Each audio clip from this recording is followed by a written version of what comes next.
Hi guys, it's April and I garden down in southeast Nebraska, zone 6A, formerly 5B, and I'm here to show you my garden. Now, I will admit there is not a lot of change since last garden tour, but there are a couple things that didn't quite get filmed the way I wanted it to and then didn't actually get filmed, so I will be showing you those. But the big thing I want to do today is I want to plant some daikons. I have 3 different hybrid daikons from Johnny's. I've got the Mini Mac, I've got the Bravo, and I've got the Summit. I had success with daikons my first year of gardening, but that was 4 years ago. And then ever since then, I've been trying to figure out how I managed to do it that first year and recreate it, because I haven't had any success with daikons since then. I'm gonna try planting a fall bed of daikons to see if that helps, and I've got these smaller daikons because we've only got about a month left before we get some frost. My biggest concern is the fact that our temperatures have been swinging so wildly. We were almost 100 degrees yesterday for no apparent reason. I was not a huge fan of that. But then we've also been in the 70s, we've been in the mid 80s, and then, like I said, nearing 100 all within this week.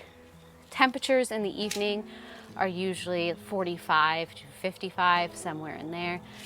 So I'm hoping these will take off. But let me show you a few things in the garden first, and then we'll plant these. So I started off by showing you where the loofah plant was last time, but I never got a chance to go onto the other side of the deck to show you how the rest of everything was doing.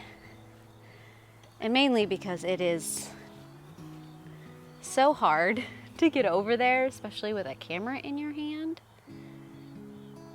But she is ginormous, completely covering the stairs at this point. I am finding baby loofahs everywhere. And this is this side. So right about there, I have some sweet potatoes. I need to try and dig up a few to see where they're at. And then I have these pepper plants, which I am surprised are still existing. The rest of pretty much everything pepper-wise has decided that it's done for the season. But these guys are doing very well, but they don't really have a lot of fruit on them. And you can't even see them compared to the loofah. So there is one right there, and there is one right there. So this is a jalapeno, and this is a poblano. And I did mention maybe a couple tours back that there is spinach right there. I actually harvested some just the other day and made some BLTs with the spinach rather than lettuce, and it was delicious. I did see a tomato on this tomato plant the other day, but I have since lost track of where the heck that would even be. Oh, there it is. See it? So that looks like it is a speckled Roma or a striped Roma. I don't know. It's like right there. Otherwise, I am losing the wind chimes to the loofah plant. I am constantly pulling it off the siding, so that's fun. And then the loofah is now starting to eat the basil bed, which is also fun. We've got the peach tree that's doing okay. The strawberries are not as full as the other strawberries that I've shown you in the past, but they're starting to establish themselves. We've got this okra plant, which at this point I'm letting a lot of those just go to seeds, so I have okra seeds for next year. And then past my shadow up here, we've got blueberry plants, which I've had for 3 years, but I've constantly been replacing plants, and I have yet to actually get blueberries.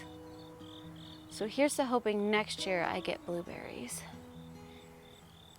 We can get a full sweep of the garden. Most of the beds back here, peppers and tomatoes that were pretty much at the end of their life, but I did want to show you, if I could get here carefully. We have a lot of cowpeas, some of which I could probably start harvesting and using like green beans.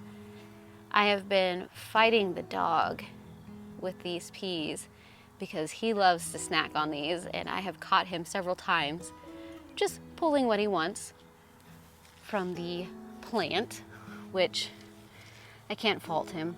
They're delicious. Otherwise, those were the two things I really wanted to show you guys. Corn is still corning. Let's see if I can get around here. Everything else in this bed is looking pretty good. Once a week I need to harvest the ground cherries just because it's so prolific. But like I said, these beds right here aren't looking the best. You can see a lot of dead stuff in the middle, and then the green stuff as the temperature sort of becomes nicer, and they're trying to grow again, but not sure I'm going to get anything significant off of any more of these plants. I've kind of shifted my mind to, like I said, the fall garden, which is only going to be daikons this year, and I want to plant them right here in the old potato bed.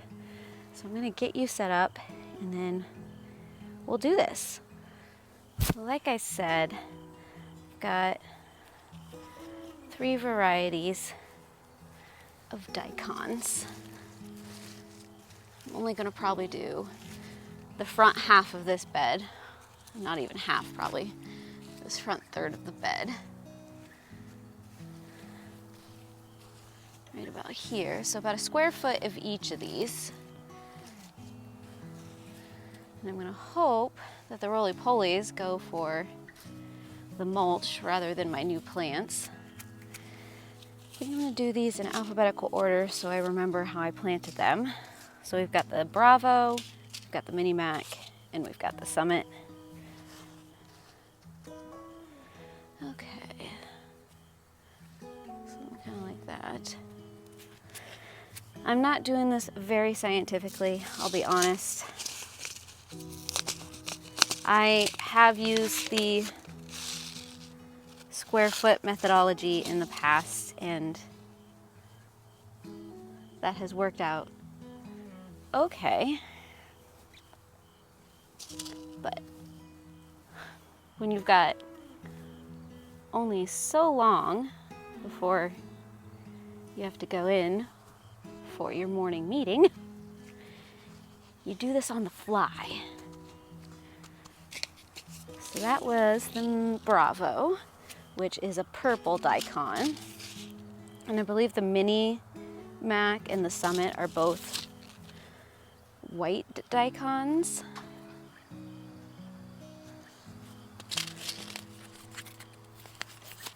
Oh, this pack has seen better days.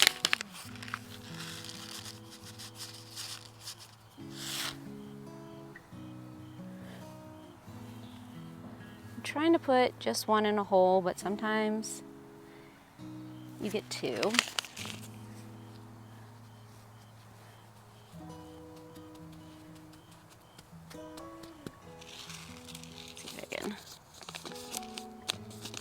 Close it.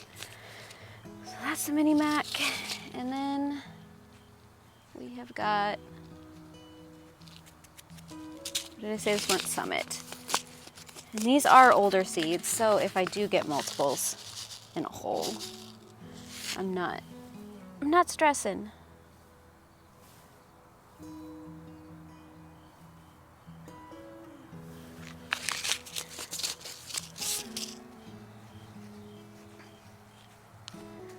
Now I just have to go get the water to water that in, and we will call it good.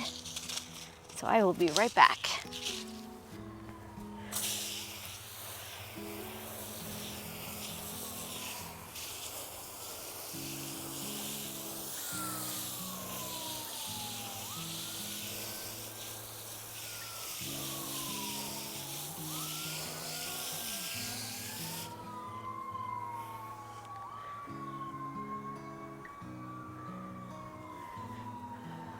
Well, that sounds dramatic. I hope everyone's okay. So that's how I do the daikons. Sometimes I will add some soil amendments. I have some worm castings that I'll probably add to it later, but otherwise I'll just use biotone or something organic like that. There are a few more things I want to show you, and then I think I will wrap up this garden tour for today. So this is more of the tomato plants going super wild. And then the jelly melons, which I need to find more of because I have eaten all that I have harvested. I need to find more of. But I just wanted to make sure that I showed you this right here. I can't not show this. It is beautiful. And then before I end this tour, sadly, the sunflowers have hit the end of their season. And so I'm starting to say goodbye to those. Peppers are just, they're pretty much gone. I think I left too many of the peppers on there to ripen. So the plants just assumed that they had done what they needed to do. Yet somehow the savory pepper plant did not get the memo. Now, I haven't pulled this one out yet because I have some people who want to try this pepper. But as soon as they try this pepper, this plant is gone. And it's never coming back. So yeah, that is the garden. I think the only thing, I never got this tomato trellis back up after our windstorm, and then it got too heavy, because as you can see, there are some fruits on there that I really need to harvest. So note to self, harvest those. Say hi to my shadow. But yes, that is the garden, and holy cow, I've really missed a lot of the okra. I have just become so overwhelmed with okra. And there's not a lot of people I know who want okra, unfortunately. It's not a huge Nebraska thing, but you'll find pockets of people here that really enjoy okra. But yeah, once again, that's the garden. So I was doing things a little different today, but I hope you enjoyed this garden tour. And I will continue to try and do these tours until our first frost, which is usually about mid-October. So if you want to see more of these and join me in watching how this garden continues to develop, and if those daikons actually sprout, subscribe down below, hit the bell, do all the things to get all of the notifications. I also do photos and updates over on Instagram and Threads. I do those more real time, usually what I'm harvesting and what I'm preserving and what I'm doing with everything that's coming from the garden. So feel free to follow me over there as well.